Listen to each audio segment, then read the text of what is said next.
ஒரு சில அவங்க கோவத்துல பேசுறதை இன்னும் நீங்க இந்த மாதிரி நம்பிக்கிட்டு இருக்கிறீங்கன்னா இனி ஏமாறாதீங்க. அண்ட் நம்மளோட பாடியில நமக்கே தெரியாம இருக்கிற இந்த விஷயங்களுக்கு பின்னாடி இருக்கிற உண்மை என்னங்கிறதையும் இன்னைக்கு தெரிஞ்சுக்கோங்க. இந்த சைன் லாங்குவேஜ்ல பேசிட்டு இருக்கிற லேடி பண்ண வேலையை கேட்டீங்கன்னா சிரிப்பு தான் வரும். இந்த ஜூல உள்ள பெங்குயின்கள் அதுக்காக என்னாலும் சாப்பிடவே மாட்டோம்னு கோவப்பட்டுட்டு இந்த போலீஸ் திருநங்களை பிடிக்கிறதுக்காக வேற லெவல்ல தான் மூளை யூஸ் பண்ணிருக்காங்கன்னு சொல்லி ஆகணும். இதே போலவே இன்ட்ரெஸ்டிங் அண்ட் அமேசிங்கான விஷயங்களை தெரிஞ்சுக்கிறதுக்கு வீடியோ ஒரு லைக் பண்ணி ஸ்கிப் பண்ணாம கடைசி வரைக்கும் பாருங்க. நம்பர் 1, நார்மலாவே நமக்கு பிடிச்சவங்க யாராவது நம்ம கிட்ட கோவத்துல ஏதாவது தகாத வார்த்தைகளால பேசிட்டாங்கன்னா அதை நினைச்சு ஆப்வியஸ்லி ரொம்ப வருத்தப்படுவோம். அண்ட் அதே நேரத்துல அவங்க கோவத்துல சொல்லிட்டாங்கன்னு சொல்லி அவங்கள மன்னிக்கவும் செஞ்சிருவோம். ஆனா இன்னைக்கு நீங்க இந்த கோவத்துல பேசுறதுக்கு பின்னாடி இருக்கிற உண்மையும் தெரிஞ்சுக்கோங்க. ஆக்சுவலா ஹார்வர்ட் யூனிவர்சிட்டியில நடந்த ஒரு சைக்காலஜிக்கல் ஸ்டடி படி என்ன சொல்றாங்கன்னா, ஒருத்தவங்க கோவத்துல திட்டுற வார்த்தைகள்ல 80% வார்த்தைகள் உண்மையா தான் இருக்குமா. அதாவது அவங்க திட்டுன 80% வார்த்தைகள் உண்மையாவே அவங்க உங்களை பத்தி அவங்களோட மனசுல நினைச்சிட்டு இருக்கிற விஷயங்கள் தான். அந்த விஷயங்கள் எல்லாம் நேரடியா அவங்க கிட்ட சொல்ல மாட்டாங்க. இந்த மாதிரி கோவம் வர்ற சமயத்துல அந்த வார்த்தைகள் எல்லாம் ஆட்டோமேட்டிக்காவே வெளியே வந்துடும். அதனால இனி யாராவது உங்களை கோவத்துல திட்டுனாங்கன்னா அந்த வார்த்தைகளை தான் அவங்க உங்களை பத்தி அவங்களோட மனசுல நினைச்சிட்டு இருக்காங்கங்கறத புரிஞ்சுக்கோங்க. நம்பர் 2, நார்மலாவே ஒரு கப்பல்ஸ் கல்யாணம் பண்ணிக்கிட்டாங்கன்னா அதுக்கப்புறமா அவங்களோட லைஃப் அவங்க ரெண்டு பேரும் தான் சேர்ந்து வாழ போறாங்க. ஆனா சில சமயங்கள்ல ஒரு சில கப்பல்ஸ்க்கு ஒத்து போகலன்னா அது டிவோர்ஸ் வரைக்கும் போயிடும். அண்ட் சில சமயங்கள்ல சொத்துலயும் பங்கு பிரிக்கணும் என்கிற அளவுக்கும் பிரச்சனை போயிடும். ஆனா இங்க பிரியறதுக்கு விருப்பம் இல்லாத ஒரு ஹஸ்பண்ட் பண்ண வேலையை கேட்டீங்கன்னா வேற லெவல்ல இருக்கும். ஆக்சுவலா யூகே சேர்ந்த ஜான் மெக்காய் என்கிற ஒரு கப்பல் அவங்களுக்கு கல்யாணம் முடிஞ்சதுக்கு அப்புறம் அவங்களுக்கு புதுசா ஒரு வீடு வாங்கியிருந்தாங்க. அந்த வீட்டோட விலை மதிப்பு கிட்டத்தட்ட 5.5 கோடி ரூபாய் வந்துருமா. ஆனா கொஞ்ச நாள் போக போக அவங்களோட அந்த மேரிட் லைஃப் நல்லா போகாதனால ஜானோட வைஃப் டிவோர்ஸ் கேட்டு நோட்டீஸ் அனுப்பியிருந்தாங்களாம். அது மட்டும் இல்லாம அந்த வீட்டோட பாதி பங்கையும் வாங்கி அதை விக்கிறதுக்கும் ரெடி ஆகிட்டாங்க. ஆனா ஜான்க்கு இதெல்லாம் சுத்தமா பிடிக்காதனால வீடு ஏலத்துக்கு போகிற 2 நாள் முன்னாடி வீட்டையே தீ கொளுத்தி விட்டுட்டாரு. இந்த மாதிரி அந்த 5.5 கோடி ரூபாய் வீடு எரிஞ்சு சாம்பலாகி யாருக்குமே யூஸ் இல்லாம போயிட்டு. நம்பர் 3, ஒரு சைக்காலஜிக்கல் ஃபேக்டா என்ன சொல்றாங்கன்னா, சில சமயங்கள்ல நம்ம எந்த அளவுக்கு சோகமாகிடுவோம்னா எவ்வளவுதான் ஃபன்னான விஷயம் நம்மளோட கண்ணுக்கு முன்னாடி நடந்தாலும் அதை பத்தி நமக்கு சிரிப்புங்கிறது வரவே வராது. ஆனா நீங்க சோகத்துல இருக்கும்போது உங்களுக்கு சிரிப்பு வராத பட்சத்துல இந்த சைக்காலஜியை ஃபாலோ பண்ணுங்க. அதாவது நீங்க சோகத்துல இருக்கும்போது இல்ல கண்டினியூஸ் அழுதுகிட்டு இருக்கும்போது நீங்களே உங்களை ஃபோர்ஸ் பண்ணி சிரிக்கிறதுக்கு முயற்சி பண்ணீங்கன்னா ஆட்டோமேட்டிக்கா உங்களோட மூட் சேட்ல இருந்து ஹாப்பியா சேஞ்ச் ஆகுமா. சோ நீங்க சேடா இருக்கும்போது ஹாப்பி ஆகணும்னு ஆசைப்பட்டீங்கன்னா நீங்களே உங்களை ஃபோர்ஸ் பண்ணி சிரிச்சு பாருங்க, எல்லாமே சரியாகிரும். நம்பர் 4, ஃபேக்கான எக்ஸ்பீரியன்ஸ் சர்டிபிகேட் அடிச்சிட்டு வேலைக்கு போனா இந்த லேடி பண்ற மாதிரி தான் பண்ணிட்டு இருக்கணும். ஆக்சுவலா இந்த லேடி ஒரு சீரியல் கில்லர் போலீஸ் கான்ஃபரன்ஸ்க்கு சைன் லாங்குவேஜ் டிரான்ஸ்லேட்டரா போயிருக்காங்க. அந்த லேடியை பார்த்ததுமே பரவாயில்ல வேற லெவல்ல சைன் லாங்குவேஜ் பேசுறாங்களேன்னு தான் சொல்லுவீங்க. ஆனா ஆக்சுவலா அந்த லேடி பண்றது சைன் லாங்குவேஜ் கிடையவே கிடையாது. ஈவன் அந்த லேடிக்கு சைன் லாங்குவேஜ் தெரியவே தெரியாது. இந்த விஷயத்தை அந்த போலீஸ் டிபார்ட்மெண்ட் கூட கண்டுபிடிக்கல. இந்த வீடியோ பார்த்த ஒரு சைன் லாங்குவேஜ் எக்ஸ்பர்ட் தான் அந்த லேடி பண்றது சைன் லாங்குவேஜ் கிடையவே கிடையாது, கிறிஸ்மஸ்க்கு ஜிங்கல் பெல்ஸ் பாட்டு கையாட்டுற மாதிரி தான் ஆட்டிட்டு இருக்காங்கன்னு சொல்லி ரிப்போர்ட் பண்ணிட்டாங்களாம். வேளானா எதுவுமே தெரியாட்டியும் கான்ஃபிடன்ஸா வேற லெவல்ல ஆக்டிங் பண்ணிருக்காங்கன்னு தான் சொல்லி ஆகணும். நம்பர் 5, இந்த கமர்ஷியல பாருங்க. இந்த கமர்ஷியல்ல ஒவ்வொரு கார்களும் எவ்வளவு ஸ்பேஸ கவர் பண்ணுதுங்கறத அழகா காமிச்சிருப்பாங்க. ஓகே, லாங்கான டிஸ்டன்ஸ்க்கு போகிறதுக்கு கார் முக்கியம் தான். ஆனா அக்கம் பக்கம் போகிறதுக்கும் எல்லாருமே காரை யூஸ் பண்ண தொடங்கிட்டாங்கன்னா அவங்களே ரோட்ல இருக்கிற முக்காவாசியான ஸ்பேஸ கவர் பண்ணி டிராபிக் ஜாம்க்கும் காரணமாகிறாங்க. ஏன்னா ஒரு டிராபிக் ஜாம்ல இவ்வளவு கார்கள் நிக்கிறத பாக்குறதுக்கு ரொம்பவே ஆச்சரியமா இருக்கும். ஆனா அந்த மொத்த காருக்குள்ள இருக்கிற மக்கள் விரல் விட்டுன்ற மாதிரி இவ்வளவுல தான் இருப்பாங்க.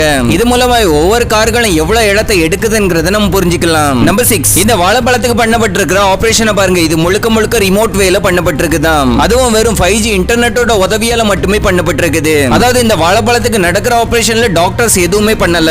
இன்டர்நெட்டோட உதவியால ஃபங்க்ஷன் பண்ணி வச்சபடி அந்த ரோபோட் ஆட்டோமேட்டிக்காவே ஆபரேஷன் பண்ணுது. அண்ட் ஃபியூச்சர்ல இந்த மாதிரி இன்னும் நிறைய கேஜெட்கள் டாக்டர்ஸோட வேலையை ஈஸியாக்குறதுக்காகவே வரவும் செய்யும். நம்பர் 7, ஒரு முறை இந்த ஒரு மவுஸ் ட்ராப்பை பாருங்க. இது ஒரு மவுஸ் ட்ராப்னு சொல்றதை விட எலியை கொல்றதுக்கான ஒரு கேனன்னு கூட சொல்லலாம். ஆக்சுவலா எலி இவங்களை என்ன பண்ணிச்சுன்னு தெரியல, எலியை கொல்றதுக்காக இவ்வளவு கொடூரமான ஒரு ட்ராப்பை உருவாக்கி இருக்காங்க. ஆனா இது அமெரிக்கால உருவாக்கப்பட்டதா இருக்கிறனால இதுல பெருசா எந்த ஒரு ஷாக்கிங்கான விஷயமும் இல்ல. நம்பர் 8, ஒருவேளை உங்களுக்கு தூங்குறதுக்கான பிரச்சனை இருக்குதுன்னா நீங்க உங்களோட ரூமை ஏசி வச்சோ இல்ல வேற ஏதாவது ஒரு முறையிலே கூலா வச்சுக்கிறதுக்கு முயற்சி பண்ணணும். ஏன்னா ஒரு சில ஸ்டடீஸ்ல சொல்லப்பட்டதை பார்த்தோம்னா ஒரு ரூம் எந்த அளவுக்கு பர்ஃபெக்டான கூலிங்ல இருக்குதோ அந்த அளவுக்கு நமக்கு நல்ல ஒரு தூக்கம் வருமா. நம்பர் 9, ஜப்பான்ல இருக்கிற ஒரு ஜூல நிறைய பணத்தை மிச்சம் பிடிக்கிறதுக்காக பெங்குயின்களோட சாப்பாட்டுக்காக ரொம்ப குறைஞ்ச குவாலிட்டியில உள்ள மீன்களை வாங்கிட்டாங்களாம். அதுவும் அந்த லோ குவாலிட்டி மீன்களை ரொம்ப பெரிய குவான்டிட்டியில வாங்கி ஸ்டோர் பண்ணி வச்சிருந்திருக்காங்க. ஆனா அந்த ஜூல உள்ள பெங்குயின்கள் அந்த மீனை என்னானாலும் சாப்பிட மாட்டேன்னு சொல்லிடுச்சு. ஏன்னா அந்த பெங்குயின்களுக்கு முன்னாடி நல்ல குவாலிட்டியான ஃப்ரெஷ்ஷான மீன்களை சாப்பிடுறதுக்கு கொடுத்துட்டு இருந்திருக்காங்க. அதனால இப்ப நல்ல குறைவான குவாலிட்டி மீன்களை கொடுத்ததும் முடியவே முடியாதுன்னு சொல்லிடுச்சு. நம்பர் 10, ஒரு முறை இந்த 19th செஞ்சுரியில உள்ள குழந்தைங்களோட ஜிம்மா பாருங்க. பாக்குறது கொஞ்சம் வியர்டா இருக்கிற இந்த ஜிம் எக்யூப்மெண்டோட மெயின் பர்பஸ் என்னன்னு பாத்தீங்கன்னா குழந்தைங்களோட லெக் மசில்ஸ் டெவலப் பண்றதுக்காக உருவாக்கி இருக்காங்க. அதாவது குழந்தைங்களை இந்த மாதிரி விளையாட விட்டா அவங்களோட கால் ரொம்ப ஸ்ட்ராங் ஆகும்னு நினைச்சிருக்காங்க. ஆனா இந்த எண்ட் அவங்களுக்கு இந்த எக்ஸ்பெரிமெண்ட்ல இருந்து பெருசா எந்த ஒரு ரிசல்ட்டும் கிடைக்கவே இல்ல. நம்பர் 11, ஒரு ஸ்டடி என்ன சொல்லுன்னா இப்ப இருக்கிற 20s அதாவது நியூ ஜெனரேஷன்ல உள்ளவங்கல காலங்காத்தால எழும்ப எழும்புனதுமே பண்ற முதல் விஷயம் என்னன்னு பாத்தீங்கன்னா முத வேலையா மொபைல் எடுத்து இன்ஸ்டாகிராம தான் செக் பண்றாங்களாம். அண்ட் இந்த விஷயம் இன்னைக்குள்ள ஜெனரேஷன் சோஷியல் மீடியாக்கள்ல எவ்வளவு அடிக்ட் ஆகிட்டேங்கிறது ரொம்பவே கிளியரா காட்டுது. நம்பர் 12 பாக்குறதுக்கு ஒரு ஃபேன் ஷேப்ல இருக்கிற இந்த ஒரு டிவைஸ பாருங்க. இந்த டிவைஸ் வேற லெவல்ல ஹாலோகிராபிக் இமேஜஸ் உருவாக்கும். அதாவது நம்மளோட கண்ணுக்கு முன்னாடி இந்த மாதிரி ஒரு 3D வியூவையே கொண்டு வந்து நிறுத்திடும். அண்ட் அதை பாக்குறதுக்கு அந்த பொருள் நம்ம கண்ணுக்கு முன்னாடி காத்துல பறக்கிறது போலவே தெரியும். இந்த டிவைஸ்ல இந்த ஃபேன் மாதிரி இருக்கிறது சுத்த தொடங்கிச்சுன்னா அதை நம்மளோட கண்களால ட்ராக்கே பண்ண முடியாதான். அந்த அளவுக்கு வேகமா சுத்தி இந்த மாதிரி 3D ஹாலோகிராபிக் வியூவை நமக்கு தரும். நம்பர் 13 ஒரு முறை போலீஸ் கிரிமினல்ஸ் பிடிக்கிறதுக்காக லிட்டரலி 200 IQ யூஸ் பண்ணிருக்காங்கன்னு தான் சொல்லி ஆகணும். ஏன்னா 1985ல ஒரு முறை போலீஸ்க்கு தெரிஞ்ச வரைக்கும் உள்ள எல்லா கிரிமினல்ஸோட அட்ரஸ்க்கும் சூப்பர் வால்ங்கிற இந்த விளையாட்டுக்கான டிக்கெட் அனுப்பி வச்சுட்டாங்களாம். அண்ட் அந்த டிக்கெட்டோட விலை அந்த டைம்லயே ரொம்பவே எக்ஸ்பென்சிவா இருக்கும். அதுவும் இந்த மாதிரி அதோட டிக்கெட் ஃப்ரீயாவே கிடைச்சா அதை யாருமே மிஸ் பண்றதுக்கு விரும்பவே மாட்டாங்க.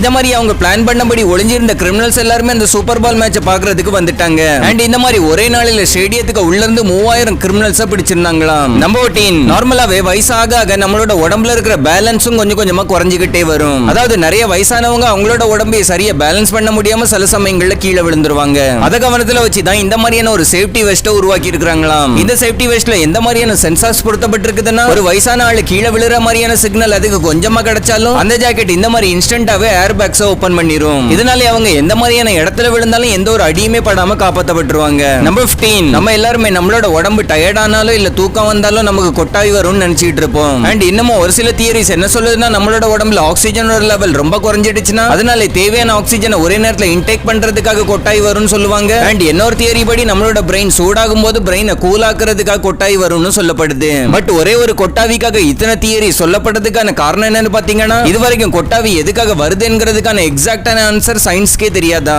அதாவது மொத்தத்துல கொட்டாய் விடுறதுக்கான ரியல் ரீசன் இன்னும் அன்னோனா தான் இருக்குது. நம்பர் 16 நீங்க கண்டிப்பா உங்களோட இல்ல உங்களுக்கு தெரிஞ்சவங்க யாரோடையாவது நகத்துல இந்த மாதிரியான வெள்ளை கலர்ல இருக்கிற லைனை பார்த்திருப்பீங்க. ஆனா இந்த மாதிரி ஒரு சில உங்களோட நகத்துல மட்டுமே எதுக்காக வருதுன்னு சொல்லி யோசிச்சு பார்த்திருக்கீங்களா? நிறைய பேர் இந்த மாதிரி நகங்கள்ல லைன் விழுறத ஒரு குட் லக் சாம் போல எடுத்துப்பாங்க. ஆனா இதுக்கு பின்னாடி இருக்கிற உண்மை என்னன்னு பாத்தீங்கன்னா விரல்ல இந்த மாதிரி லைன் விழுறது உங்க உடம்புல ஏதோ குறைபாடு இருக்குதுங்கிறத காட்டுதான். அதாவது விரல்கள்ல இந்த மாதிரியான வெள்ளை கலர் லைன் விழுறதுக்கான காரணம் என்னன்னு பாத்தீங்கன்னா உங்களோட உடம்புல அயன் கால்சியம் அண்ட் மினரல்ஸோட குறைபாடு இருக்கிறதுக்கு வாய்ப்பு இருக்குதான். அதனால இந்த மாதிரியான சிம்டம்ஸ் தெரியும் போது அது குட் லக்னு நினைக்காம அதை சரி பண்றதுக்கான வழியை பாருங்க. நம்பர் 17 கண்ணத்துல குழி விழுறவங்க அவங்களோட கியூட்னஸை கொண்டு ரொம்பவே பேசப்படுவாங்க. அண்ட் ஈவன் கண்ணத்துல குழி விழுறவங்க ரொம்ப லக்கி பர்சனா இருப்பாங்க, பணக்காரங்களா இருப்பாங்கன்னு சொல்லி நிறையவே மூட நம்பிக்கைகளும் இருக்குது. இந்த மாதிரி கண்ணத்துல குழி விழுறத ஒரு வரம் நினைச்சிட்டு இருக்கீங்கன்னா இப்ப தெரிஞ்சுக்கோங்க அது ஆக்சுவலா ஒரு குறை. அதாவது இந்த மாதிரி கண்ணத்துல குழி விழுறது மசில்ஸ் டிஸ்ஃபங்க்ஷன் காரணமா நடக்குது. நம்மளோட கண்ணத்துல ஜிகோமேட்டிகஸ் மேஜர் என்கிற ஒரு விதமான மசில் இருக்கும். அந்த மசில் ஒன்னா இருக்கிறதுக்கு பதிலா ஒரு சிலவங்களுக்கு ரெண்டா பிரிஞ்சிரும். இது காரணமா தான் ஒரு சிலவங்களுக்கு கண்ணத்துல நல்ல அழகா குழி விழுறத பார்க்க முடியும். ஆனா இதனால நமக்கு எந்த ஒரு பாதிப்பும் கிடையாது. இது ஆக்சுவலா நம்ம மனிதர்களை இன்னும் கொஞ்சம் அட்ராக்டிவா தான் மாத்தும். ஓகே फ्रेंड्स இந்த வீடியோல அவ்வளவுதான். ஐ ஹோப் இந்த வீடியோ உங்களுக்கு பிடிச்சிருக்கும்னு நினைக்கிறேன். வீடியோ பிடிச்சிருந்தா வீடியோ லைக் பண்ணி உங்க ஃப்ரெண்ட்ஸ் அண்ட் ஃபேமிலிஸோட ஷேர் பண்ணுங்க. அண்ட் இதே போலவே இன்னும் இன்ட்ரெஸ்டிங்கான வீடியோஸோட கலெக்ஷன் நம்ம ஐ பட்டன்லயும் கொடுத்திருக்கேன். இப்போ உங்களுக்கு எண்ட் ஸ்கிரீன்லயும் தெரியும். அதையும் கிளிக் பண்ணி பார்க்கிறதுக்கு மறந்துடாதீங்க. நானும் இன்னொரு இன்ட்ரெஸ்டிங்கான வீடியோவோட உங்களை சந்திக்கிறேன். அது வரைக்கும் டட்டா பை பாய்.